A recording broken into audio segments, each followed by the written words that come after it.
He was a ghost of the Rockies, a man so isolated, folks said he'd never even spoken to a woman, let alone touched one. Caleb Hayes was a giant, a virgin mountain man hiding from a world he didn't understand. But his solitude ended the night a blizzard brought her to his door. She was dressed as a nun, standing over 6 feet tall, with blood on her habit, and a past that would burn the mountain down. What happens when a man who has never known sin is trapped with a woman who has committed them all? And what did she really mean when she whispered that scandalous question in the dark? This is the true, untold story of the Saint of Granite Peak. Listen closely. The winter of 1883 was not merely cold. It was hateful. In the high territories of Wyoming, the wind didn't just blow. It screamed, peeling the bark off the pines and freezing a man's breath in his throat before he could finish a prayer. Caleb Hayes didn't pray much, though. Living alone at 8,000 feet on the jagged spine of Granite Peak, he found that God usually couldn't hear you over the wind anyway. Caleb was 34 years old, standing 6'5" in his stocking feet, with shoulders like a yoke for an ox, and a beard that hid a face scoured by windburn. To the few fur trappers who saw him once a year at the trading post in Bear Creek, he was a myth. They called him the Monk of the Mountain. They laughed, claiming he was a virgin who'd run up the mountain to escape a broken heart. They were half right. He was a virgin. But he hadn't run from a broken heart. He had run from the noise, the greed, and the sheer confusing chaos of civilization. He was shy, painfully so, and the solitude of the peaks was the only wife he had ever deemed necessary. Until the storm of January 12th. It was a whiteout blizzard, the kind that buried cabins whole. Caleb was checking his trap lines one last time, his snowshoes crunching heavily, when he saw the color. It was a stark, shocking black against the blinding white of the snowbank. He squinted, wiping ice from his eyelashes. It looked like a fallen crow, but as he drew closer, the shape resolved into something impossible. It was a person, a woman. She was face down in a drift, half buried. Caleb froze. He hadn't seen a woman in 10 years, not since his mother passed. Panic, cold and sharp, spiked in his chest. What was he supposed to do? Duty overrode fear. He dropped to his knees, his massive hands trembling slightly as he brushed the snow from her back. She was wearing heavy wool, black wool, a habit. A nun? He whispered, his voice raspy from disuse. He turned her over, and then he gasped. She was massive. Even slumped in unconsciousness, she was long-limbed and solid. She wasn't a delicate little thing, like the porcelain dolls he'd seen in catalogues. She had a jawline that could cut glass and hands that looked like they'd worked a plough. Her face was pale, blue-lipped, framed by the wet wimple. But it was the red stain spreading across her midsection that snapped Caleb into action. She wasn't just frozen. She was bleeding. "Easy now, sister," he mumbled, mostly to calm himself. He scooped her up. He expected her to be heavy, and she was, a solid, dead weight of muscle and bone that surprised him. She was nearly as tall as him. He held her tight against his buffalo coat, shielding her from the biting wind, and turned back toward his cabin. For the first time in his life, Caleb Hayes was bringing a woman home. And the mountain, as if sensing the violation of his sacred solitude, howled louder. Inside the cabin, the silence was jarring after the roar of the storm. Caleb kicked the door shut and laid her on his narrow cot near the hearth. He stoked the fire until the logs cracked and popped, filling the room with orange light. He stood over her, wringing his massive hands. He had to check the wound. But she was a nun, a bride of Christ. To touch her seemed like a sin that would bring the roof down on his head. "Lord, forgive me," he muttered, "but she's bleeding on my quilt." With shaking fingers, he undid the heavy clasp of her cloak. He peeled back the layers of wet wool. The wound was on her side, a graze, likely from a bullet, though Caleb couldn't fathom who would shoot a nun. It was angry and inflamed, but the cold had slowed the bleeding. As he cleaned the wound with a rag dipped in whiskey, she stirred. A low groan escaped her lips. Caleb jumped back as if scalded, knocking over a tin cup. Clatter rang through the small room. The nun's eyes flew open. They weren't soft, pious eyes. They were grey, sharp, and terrified. She thrashed, her hand instantly going to her waist, searching for something that wasn't there. "Easy, easy, sister," Caleb stammered, holding his hands up, palms open. "You're safe. You're on Granite Peak." She blinked, focusing on him. Her gaze travelled up his massive frame, from his boots to his beard, and finally to his terrified eyes. "Who are you?" Her voice was husky, deeper than he expected. Caleb Hayes. I found you in the drift." She tried to sit up, but hissed in pain, clutching her side. "My gun. Where is my gun?" Caleb blinked. "Your gun?" "The Colt, Navy issue. It was in my belt." Caleb pointed to the table where he had laid out her wet things. A heavy iron revolver sat next to a rosary. The sight of the two objects side by side was jarring. "A nun with a 6-shooter, Caleb said, the awe plain in his voice. "Must be dangerous work, saving souls." She looked at him, really looked at him, and for a second the hardness in her face softened into something unreadable. She slumped back onto the pillow, letting out a long, ragged breath. "You have no idea, mountain man," she whispered. "You have no idea." 3 days passed. The storm outside refused to break, sealing the cabin in a tomb of snow. Inside, the air was thick with the scent of wood smoke, boiling coffee, and the unacknowledged tension of 2 strangers trapped in a 12-by-12 room. Her name, she said, was Sister Beatrice. Caleb moved around her like a nervous bear. He slept on a pile of furs in the corner, giving her the bed. He cooked stew and fed her when she was too weak to lift the spoon, his face turning beet red every time his hand brushed hers. She was fascinating and terrifying. She was, as he had first noted, a giantess. When she finally stood up on the second day to test her legs, the top of her wimple nearly brushed the drying herbs hanging from the rafters. She was 6'1", barefooted. She moved with a prowling grace that didn't seem very nun-like. And she watched him, constantly. "You live up here alone?" she asked on the 3rd evening. She was sitting by the fire, mending a tear in her habit with his sewing kit. The firelight danced over her severe features, making her look less like a saint and more like a warrior queen from the old stories. Caleb was oiling his rifle, keeping his eyes strictly on the metal. "Yes, ma'am. Sister." "No wife? No children?" "No, ma'am." "Why?" Caleb paused. "People are complicated. Trees ain't." She let out a short, dry laugh. "Ain't that the truth?" She winced, shifting her leg. "How old are you, Caleb?" 34. "And no woman has ever snatched you up? A man your size? Hard worker?" She was teasing him. He could hear it in her tone, a low, smoky vibration that made the hair on his arms stand up. I ain't looked for one," he stammered. "Or maybe you're hiding." She put the needle down. "Like me." Caleb looked up. "I ain't hiding. I live here. You're the one with a bullet hole in your ribs, sister. Who shoots a nun?" She went quiet. The playfulness vanished. "Bad men, Caleb. Men who don't care about God or habits." "What men?" "I need to know if they're coming up my mountain." "They won't come up here in this storm. Not even Black Eye Bill Sterling would try it." Caleb dropped his rag. "Sterling? The marshal from Cheyenne?" She froze, realizing she'd said too much. "He's a wicked man, Caleb. Badge or no badge." Caleb stared at her. "He's the law. Why is the law shooting at a nun?" She looked away, staring into the flames. "Because I saw something I shouldn't have. And because maybe I wasn't always a nun." The confession hung in the air. Caleb felt a strange twisting in his gut.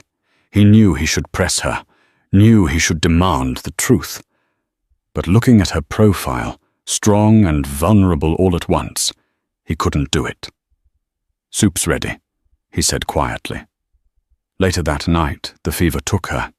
It came on fast. 1 minute she was lucid, the next she was shivering so hard the cot rattled against the floorboards. Her skin was burning up. The wound had gone septic. Caleb was frantic. He stripped off his coat and piled every fur he owned on top of her, but she couldn't stop shaking. She was delirious, thrashing, throwing off the covers. "No, don't touch me," she moaned, her voice high and frightened.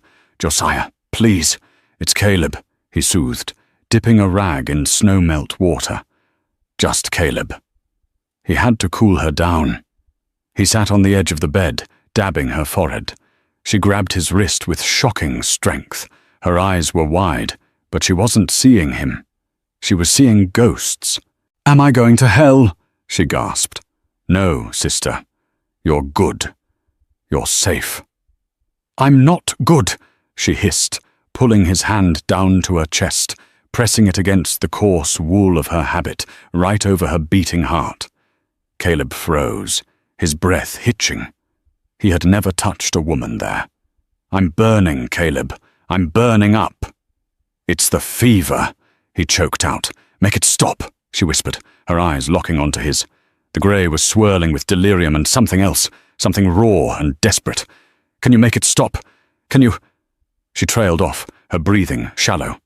Then she looked at him with a clarity that pierced him to the bone.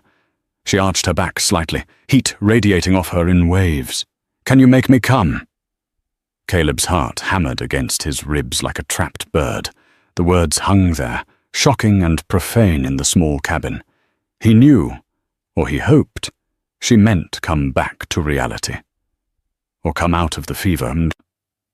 But the way she looked at him, sweat glistening on her neck, her grip tightening on his hand, it didn't feel innocent. "Sister," he croaked, his face burning hotter than hers. "Come," she whispered again, her eyes fluttering shut as she slumped back, exhausted. "Come. Get me. Josiah." She passed out. Caleb sat there in the darkness, his hand still tingling where she had held it. He was sweating. He felt like he had just run 10 miles uphill. He pulled his hand back and clenched it into a fist. He was a virgin. He was a mountain man. He didn't know anything about women, about the games they played or the madness fevers brought. But looking at the giant woman sleeping in his bed, Caleb Hayes knew one thing for certain. The solitude of Granite Peak was dead. And if Marshal Sterling was coming for her, Caleb was going to have to do something he had never done before. He was going to have to fight a war. The sun broke through the storm clouds on the 4th morning, blinding and sharp against the snowdrifts that reached the cabin's eaves. Inside, the fever had broken. Caleb sat in his rocking chair, rifle across his lap, eyes red-rimmed from lack of sleep. He hadn't moved for 6 hours. Every time he closed his eyes, he heard her voice. "Can you make me come?" The words had burned a hole in his mind, confusing and shameful and thrilling all at once. A rustle from the cot drew his attention. Sister Beatrice was sitting up. She looked pale, her hair, which had come loose from the wimple, matted against her forehead. It wasn't black or grey like he expected a nun's to be. It was a rich, defiant auburn, like autumn leaves before the rot sets in. She looked at him, clear-eyed for the first time in days. Then she looked down at herself, checking the bandages. "You changed the dressing," she said, her voice raspy. "Had to," Caleb said, his voice tight. "You bled through." She nodded slowly. "Did I say anything while I was burning up?" Caleb gripped the rifle stock, his knuckles turned white. "You said a lot of things. You called for a man named Josiah." She flinched. The color drained from her face faster than the blood had. And you asked me a question." Caleb couldn't look at her. He looked at the fire. "You asked if I could make you come." Silence stretched between them, heavy and thick. Caleb waited for her to pray, to repent, to explain it as a religious vision. Instead, she laughed. It was a low, dry sound. "I see," she said. She swung her legs over the side of the cot, The heavy wool habit was twisted around her legs. With a sudden, violent motion, she reached up and tore the wimple from her head, throwing it onto the floor. Caleb stood up, alarmed. "Sister, stop calling me that," she snapped. She stood up, swaying slightly, towering in the small room. She began unbuttoning the heavy collar of the habit. "What are you doing?" Caleb took a step back, his face heating up. "I'm done lying to you, Caleb. You saved my life. You deserve the truth before Bill Sterling gets here and puts a bullet in both of us." She let the black dress fall to her waist. Beneath it, she wasn't wearing a hair shirt or simple linens. She was wearing a torn, silk corset and a man's flannel shirt that was stained with travel. "My name isn't Beatrice," she said, kicking the habit away like it was a snake. "It's Lottie Thorne." Caleb's mouth fell open. Even on the mountain, he'd heard that name. It was on wanted posters in the trading post. Lottie Thorne, the Omaha Black Widow, wanted for the murder of Senator Josiah Thorne. You killed a senator," Caleb whispered. "I killed a monster," she corrected, her eyes flashing dangerous fire. "Josiah was my husband. He liked to use his fists when the whiskey took him. He liked to use his belt when the whiskey ran out. I didn't shoot him for politics, Caleb. I shot him because he was strangling me." She took a step toward him. "I put on the habit to get out of Nebraska. I thought no one would look for a 6-foot-tall showgirl in a nunnery. I made it this far before Sterling caught my trail." Caleb stared at her. The saint he had saved was a wanted killer.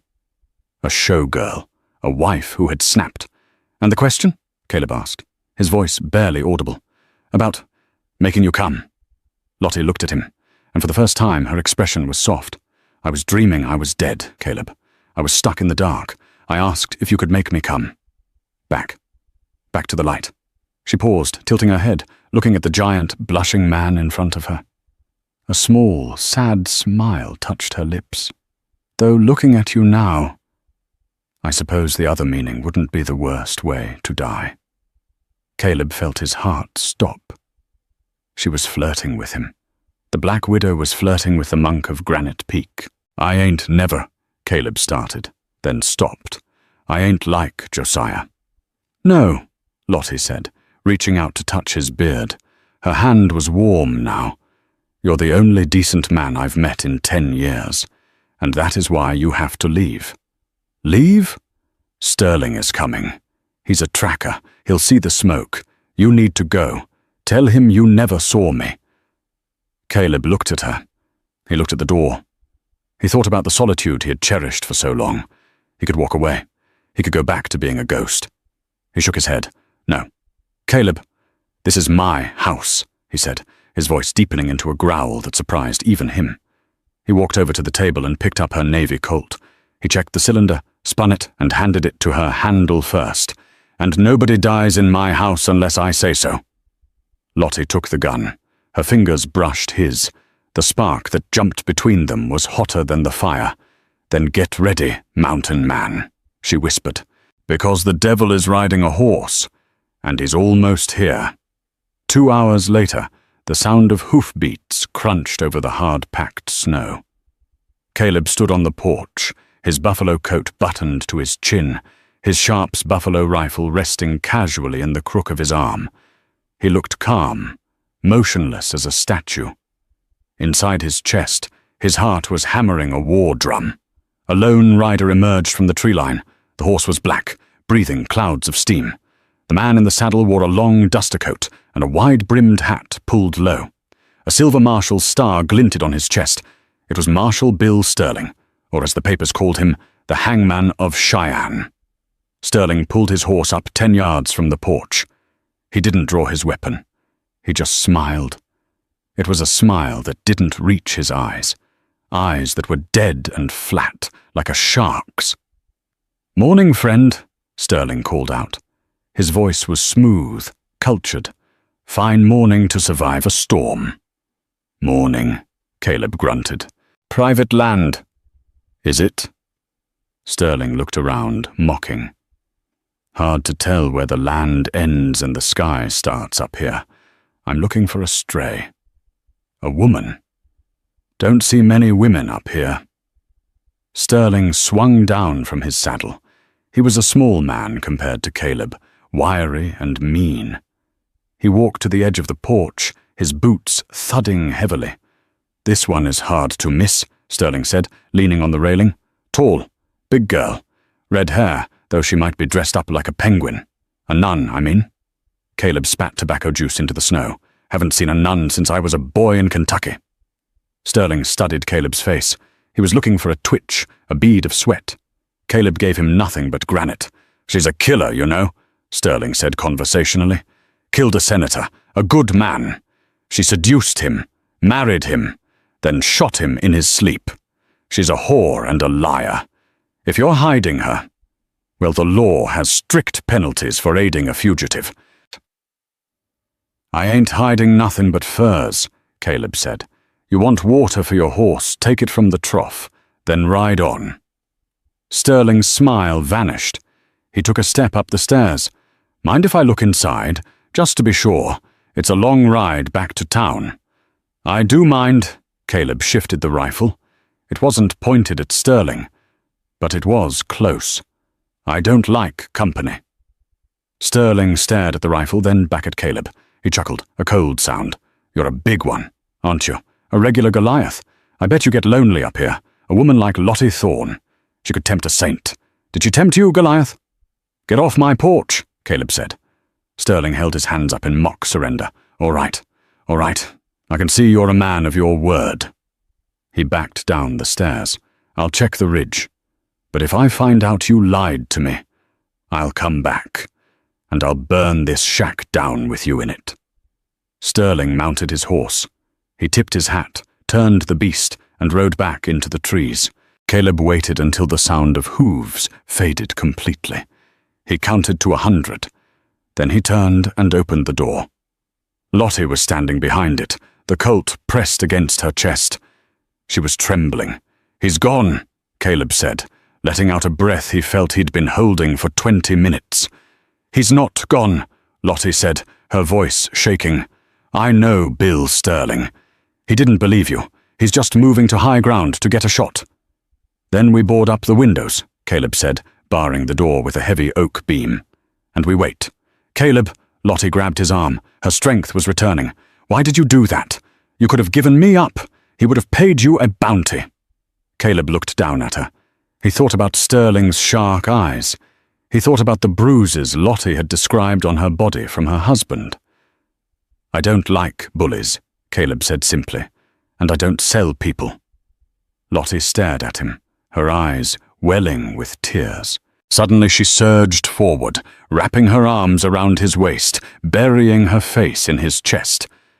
Caleb froze. He had never been hugged. Not like this.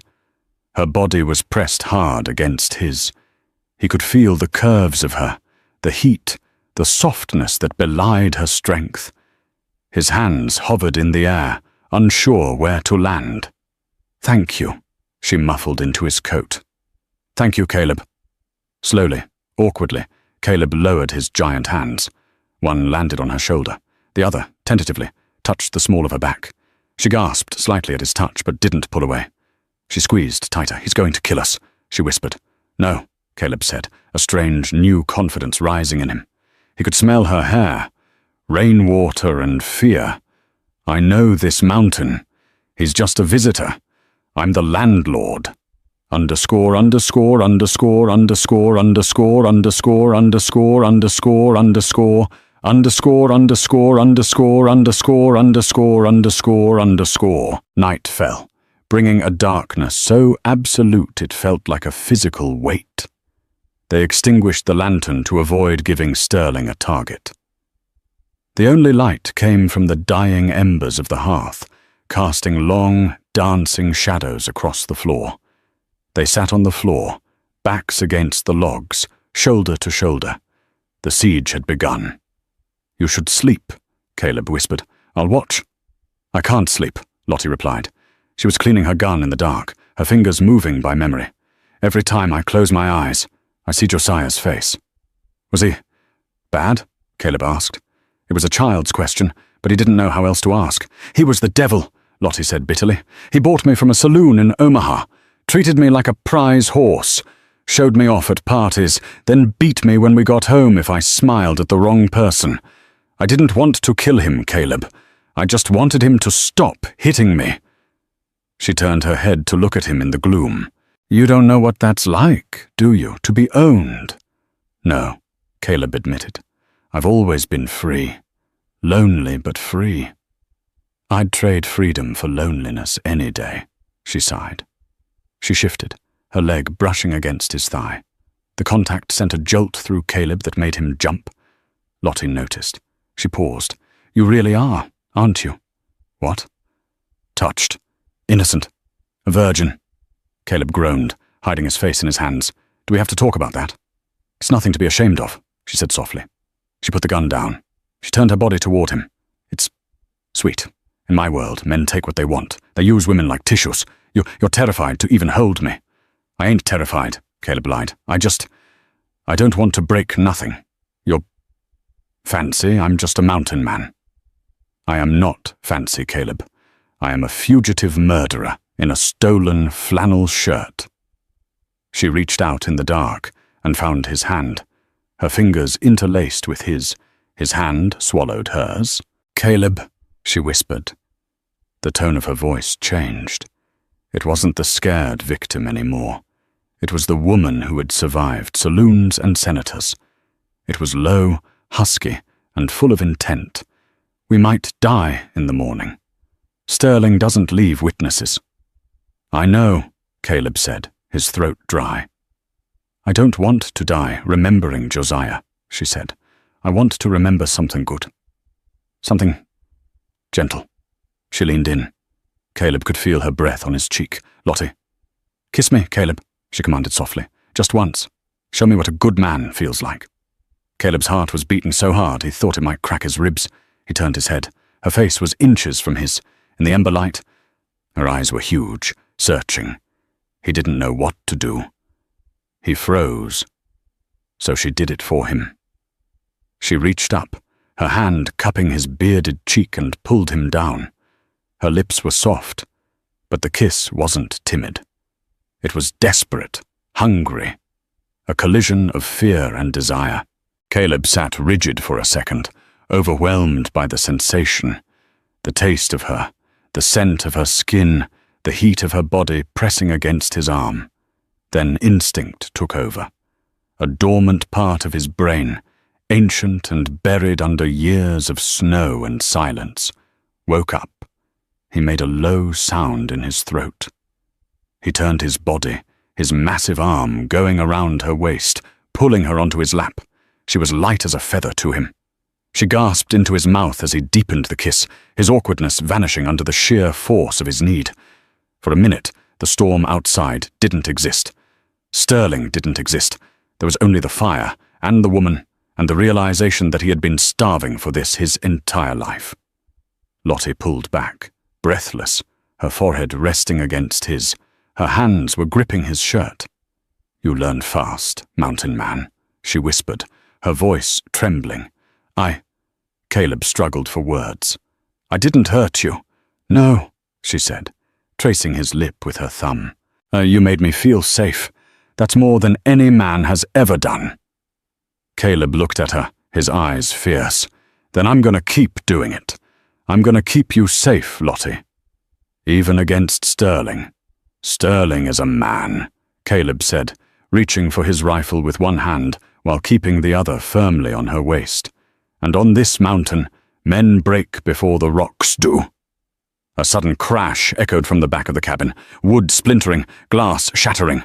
Lottie screamed. Back door! Caleb roared, shoving her off his lap and rolling toward the hearth. A canister came flying through the broken window, clattering across the floorboards. It hissed, spewing thick white smoke. Dynamite? Lottie cried. No! Caleb coughed, eyes watering instantly. Smoke! He's smoking us out. Like badgers. If we go out, he shoots us, Lottie choked. If we stay, we suffocate. Caleb grabbed a wet blanket from the bucket and threw it over Lottie's head. He grabbed his axe.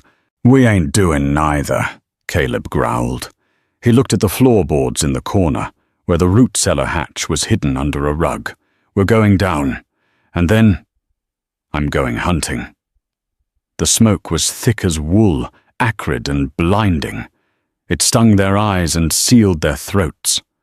Caleb moved by pure instinct, kicking the braided rug aside and yanking up the heavy iron ring of the trapdoor.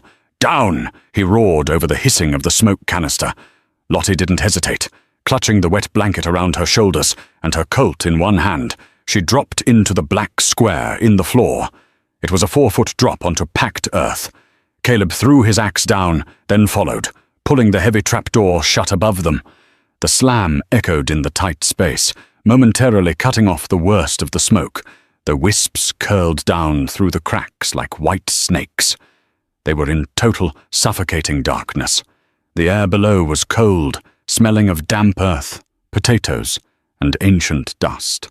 "Lottie," Caleb whispered, reaching out blindly. "I'm here." Her hand found his forearm, her grip vice-like.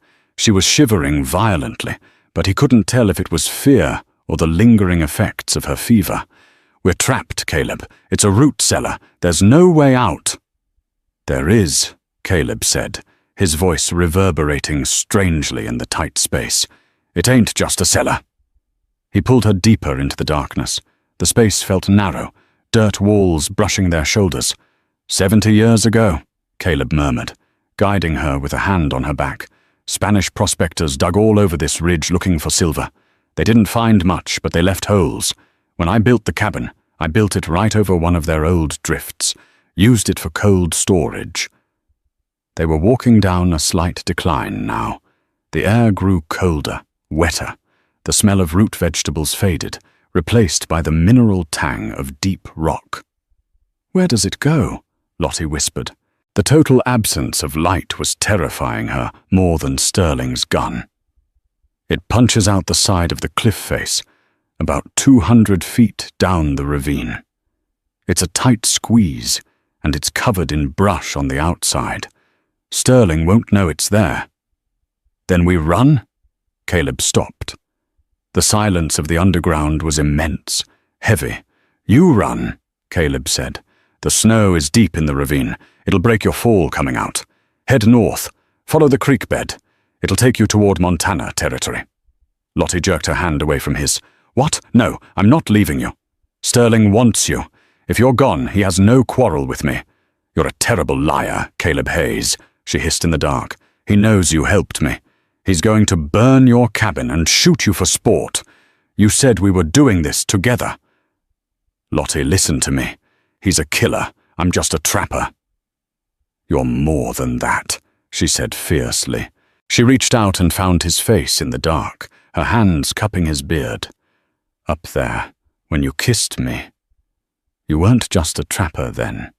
You were the man who saved me. Don't you dare send me away now." Her belief in him, so absolute in the terrifying dark, staggered him. He covered her hands with his own massive ones. "All right," he rumbled. "All right. We stick together." "So what's the plan, Mountain Man?" "Sterling is impatient. He won't wait for the fire to burn down. When he realizes we ain't coming out coffin, he'll come in. He'll see the hatch." Caleb turned his head, looking back the way they came, though there was nothing to see. "Up there, in the light, he's the law," Caleb whispered, a cold edge entering his voice that Lottie had never heard before. "But down here, in the dark, this is where the mountain keeps its secrets. Down here, he's just meat." He let go of her and moved to the wall of the tunnel. He felt around until his fingers brushed cold metal. His axe. He hefted it. "Stay behind me. Keep one hand on my belt loop. Don't make a sound. We're going back toward the hatch." "Back? Why?" "We ain't running, Lottie," Caleb said into the blackness. "We're hunting." Above them, the cabin was dying. They heard heavy boots thudding on the floorboards overhead, coughing, cursing. "Hayes, come out, you dumb son of a bitch! You can't hide in the smoke forever!" Sterling's voice was muffled by the trap door, but the rage in it was clear. Caleb and Lottie pressed themselves into a small alcove cut into the dirt wall of the tunnel, about 20 feet from the ladder leading up to the hatch. Caleb stood in front, the axe held across his chest. Lottie was behind him, the Colt cocked, the metallic click sounding impossibly loud in the silence. They waited. Minutes stretched like hours. The heat from the burning cabin above began to seep down, warming the stagnant air. Then the trap door ripped open. A square of orange, smoky light appeared in the ceiling of the tunnel. A figure stood silhouetted against the blaze. "Well, well," Sterling's voice echoed down. "A rat hole. Very clever, Goliath." Sterling didn't just jump down. He was too cautious for that. He dropped a lantern first. It hit the dirt floor and rolled, casting wild, swinging shadows down the corridor. The light revealed the tunnel, rough-hewn timber supports, dripping rock walls. It barely reached Caleb and Lottie's hiding spot. Sterling descended the ladder, slowly, his gun drawn. He stepped away from the lantern, kicking it further down the tunnel so he wasn't standing in the light. "Lottie!" he called out, his voice echoing weirdly. "Come on out, sweetheart. Let's finish this. You know you can't outrun me." Caleb didn't move. He barely breathed. He had spent days sitting motionless in snow blinds waiting for elk. He could outwait a Cheyenne marshal. Sterling began to move deeper into the tunnel, away from them. He saw the footprints heading toward the ravine exit. "Gonna try the back door, huh?" Sterling muttered, starting to walk past their hiding spot. He passed them, now. Caleb stepped out from the alcove, silent as a shadow. He didn't raise the axe to strike. He reached out with his gigantic hand and grabbed Sterling by the back of his duster coat. Sterling yelped in genuine shock. Before he could turn, Caleb swung him around and slammed him into the timber support beam. The impact was sickening, a wet thud of bone against wood. Sterling's gun went flying into the darkness. He crumbled to his knees, groaning, stunned. Caleb loomed over him, a giant silhouetted by the distant lantern light. "I told you," Caleb growled, his voice low and terrifying. "Private land." Sterling shook his head, trying to clear the cobwebs. He looked up at Caleb, blood trickling from his hairline. And then, incredibly, he laughed. It was a wet, gurgling sound. "You big, dumb brute," Sterling wheezed. He fumbled inside his duster. "Don't!" Lottie screamed, stepping out from behind Caleb, raising her Colt. But she was too slow. Sterling wasn't reaching for a badge. He was reaching for a hideout gun, a small, double-barreled Derringer concealed in his sleeve. He didn't aim. He just pointed it up at the massive shape above him and fired both barrels. The boom was deafening in the confined space. Caleb roared, a sound of surprise and pain, and staggered back. He dropped the axe, clutching his left shoulder. "Caleb!" Lottie cried out. Sterling scrambled to his feet, his eyes wild. He looked at Lottie, then at the wounded giant, and he sneered. "You should have stayed in the whorehouse, Lottie," Sterling spat, pulling a hunting knife from his belt. "Josiah was soft. I'm not." He lunged. Not at Caleb, but at Lottie. He was fast, faster than Caleb had anticipated. He closed the distance before Lottie could steady her aiming hand. He slapped the Colt away. It spun across the dirt floor. He grabbed her by the throat, slamming her against the rock wall. Lottie fought back, scratching at his eyes, kicking, but his grip was iron. "You think you're free?" Sterling hissed into her face, his breath smelling of whiskey and hate. "You belong to me. You always have, since the day I saw you on that stage." It wasn't about the law. It wasn't about murder. It was about ownership. Lottie's vision began to blur. She saw the glint of the knife blade raising up. Then the mountain fell on Bill Sterling. Caleb, ignoring the blood pouring from his shoulder, slammed into Sterling from the side like a charging grizzly. The force of it tore Sterling off Lottie. The two men crashed to the ground, rolling in the dirt in a brutal, desperate tangle of limbs. Sterling was quick and vicious with the knife, slashing wildly. Caleb was sheer, raw power. He didn't feel the cuts. He just roared and hammered his fists into Sterling's face, over and over. It ended quickly. Caleb grabbed Sterling's knife hand, twisting it until the bone snapped with a loud crack. Sterling screamed. Caleb wound up and delivered one final massive punch that knocked the marshal flat on his back, unconscious. Caleb stood up, swaying. His breath was ragged. His shirt was soaked in blood on the left side. Lottie pushed herself off the wall, gasping for air. She looked at Caleb, then down at Sterling's still form. Sterling groaned. His eyes fluttered open. He wasn't dead. He looked up at them, his face a ruined mask of blood. You can't," Sterling spluttered weakly. "I'm a United States Marshal. You kill me. They'll send an army. They'll hunt you to the ends of the earth." Caleb looked down at him. The rage had drained away, leaving only a terrible, cold clarity. "Let them come," Caleb said. Sterling tried to sit up, reaching feebly toward his boot, perhaps for another hidden weapon.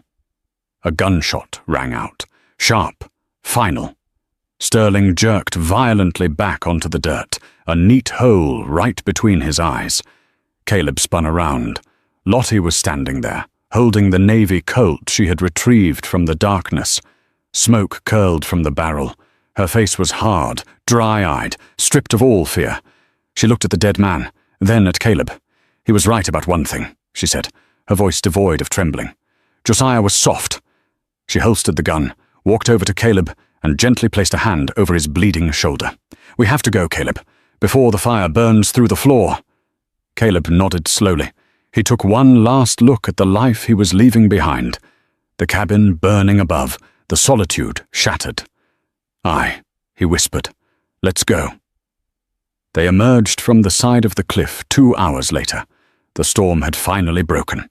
The moon hung huge and silver over a world buried in white. The air was so cold it felt brittle, threatening to crack with every breath. Behind them, a faint orange glow pulsed against the clouds near the peak, Caleb's cabin, his past, cremated. They stopped in a thicket of aspens near the frozen creek bed. Lottie made Caleb sit on a fallen log. "Let me see it," she commanded softly. She peeled back the layers of his blood-crusted shirt. The derringer balls had hit the meat of his shoulder. It was messy, and it would scar bad, but it hadn't hit bone or artery. He would live. She tore strips from the hem of her flannel shirt, Josiah's shirt, and bound the wound tightly, her hands skilled and gentle in the moonlight. When she was finished, she didn't pull away. She stood between his knees, her hands resting on his massive shoulders. He looked up at her. His beard was frosted with ice, his eyes shadowed with exhaustion and a profound new sadness. "You lost everything," Lottie whispered. "Your home, your peace. Because of me." Caleb shook his head slowly. He reached up and took one of her hands, marveling again at how small it felt in his. "I didn't have peace up here, Lottie. I just had quiet. There's a difference." He rubbed his thumb over her knuckles. "And I didn't lose everything. I found something in a snowbank." Lottie's eyes welled up, finally. The hard shell she'd built around herself cracked. She leaned down and kissed him. It wasn't desperate like the kiss in the cabin. It was slow, deep, and full of a promise of a future that an hour ago had seemed impossible. "Where do we go?" she asked, resting her forehead against his. Sterling was right. If they find his body, they'll never stop looking. Caleb looked north, toward the endless, jagged expanse of the Canadian Rockies, gleaming in the moonlight. A land wilder, colder, and emptier than Wyoming could ever dream of being. A place where a man and a woman could disappear completely. "North," Caleb said. "Past the maps, past the law. It'll be hard living," she warned. Caleb Hayes, no longer the virgin monk of the mountain, but a man with a scar on his shoulder and a woman by his side, stood up. He towered over her, casting a long shadow across the snow. "I like hard living," he rumbled, pulling her against his good side. "As long as I ain't living alone." They turned away from the dying fire on the peak and started walking, leaving 2 sets of footprints, one massive, one long and slender, heading into the vast, silent white of the northern wilderness. By morning, the wind would cover their tracks, and the ghosts of Granite Peak would be gone forever. Caleb and Lottie were never seen in the Wyoming territories again. Some say they died in the cold that winter. Others say if you travel deep enough into the Canadian Yukon, you might find a cabin built by a giant, where a red-haired woman cleans a Navy Colt by the fire. But those are just stories. The truth remains buried under the snow of Granite Peak. What do you think happened to them? Let me know down in the comments. And if you enjoyed this tale of the Wild West, smash that like button, subscribe, and ring the bell so you never miss a story from the frontier. Until next time, keep your powder dry.